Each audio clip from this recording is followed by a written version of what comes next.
और राजनीतिक खबरों के बाद अब बात करेंगे बाजार की, जहां इस हफ्ते शानदार शुरुआत के साथ बाजार बढ़त पर आज बंद हुआ। सेंसेक्स 710 अंक चढ़कर 61,764 पर बंद हुआ, तो वहीं निफ्टी 195 अंक चढ़कर 18,264 पर बंद हुआ। आज ऑटो, मेटल, एफएमसीजी शेयरों में खरीदारी रही, तो बैंकिंग, रियलिटी शेयरों में सबसे ज्यादा आज बढ़त देखी गई। बाजार का पूरा हाल समझने के लिए चलते हैं यतिन के पास। यतिन, बताएं आज बाजार के हाइलाइट्स क्या कह रहे हैं।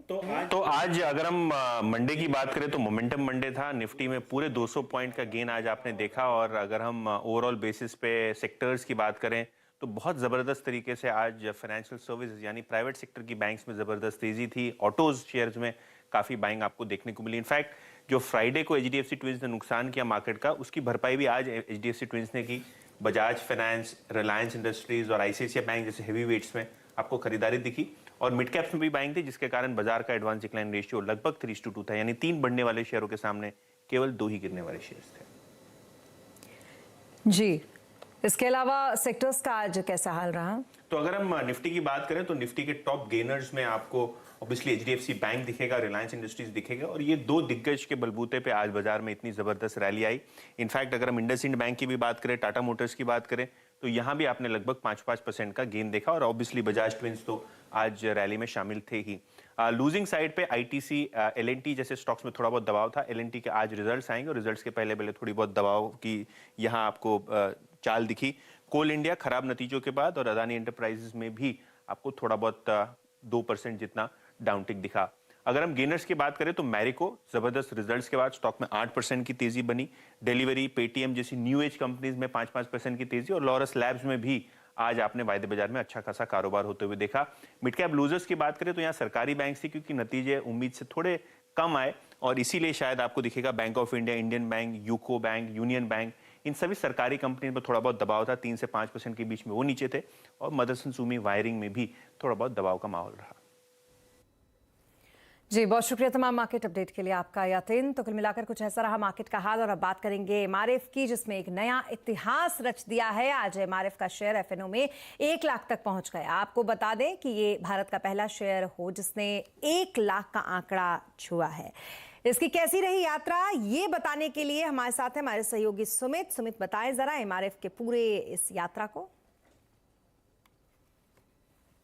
तो फाइनली 1 लाख का शेयर जो कि भारत में पहली बार अचीव होता हुआ दिखाई पड़ा है। और एमआरएफ ने वो माइलस्टोन पार किया, यानी कि देश का पहला 1 लाख रुपए का कोई शेयर बना तो वो है एमआरएफ। करीब 22 सालों में 100 गुना बढ़ा, यानी कि सन 2000 में जहां भाव इसका 1000 रुपए के आसपास था, लेकिन वहां से जर्नी इसने पिछले 23 सालों में तय करी और करीब करीब 1 लाख का जो माइलस्टोन है वो अचीव किया। यानी कि सन 2000 में 1000 रुपया और अब 2023 तक आते आते 1 लाख रुपए का दाम जो कि इसने अचीव कर लिया है।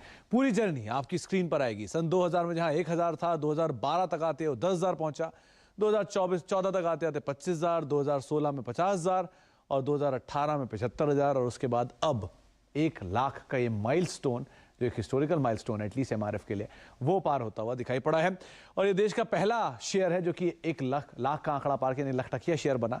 और मद्रास रबर फैक्ट्री, ये इसका पूरा नाम है। बहुत लोग इसे मल्टीनेशनल कंपनी समझते हैं, लेकिन ये इंडियन चेन्नई बेस्ड कंपनी है जिसका नाम है मद्रास रबर फैक्ट्री। और 1946 में बलून के कामकाज से इसने शुरुआत की थी और 1952 में टायर कारोबार के अंदर पहुंचते हुए दिखाई पड़े।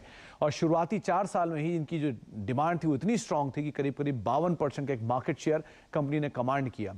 1961 में कंपनी लिस्ट हुई थी। और एक इंटरेस्टिंग फैक्ट ये भी है कि फूल्स डे यानी कि 1 अप्रैल को ये कंपनी का स्टॉक लिस्ट होता हुआ दिखाई पड़ा था। 1983 में कंपनी ने मारुति 800 के साथ एक करार किया था एमआरएफ को लेकर। और साथ ही साथ सचिन तेंदुलकर, जिन्होंने बहुत समय तक इसके ब्रांड को इंडोर्स किया है, उसके साथ करीब 2000 में करार किया था। 2000 जब 1000 का शेयर का दाम था तब उनके साथ इंडोर्समेंट हुआ था।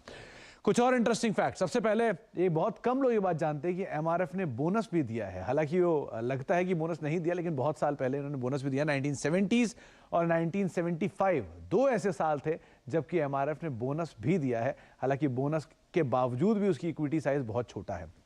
कुछ और फन फैक्ट आपके सामने, यूएस को टायर एक्सपोर्ट करने वाली देश की पहली कंपनी, यूएस जिसे टायर का जनक कहा जाता है, उसे एक्सपोर्ट करने वाली ये देश की पहली कंपनी है।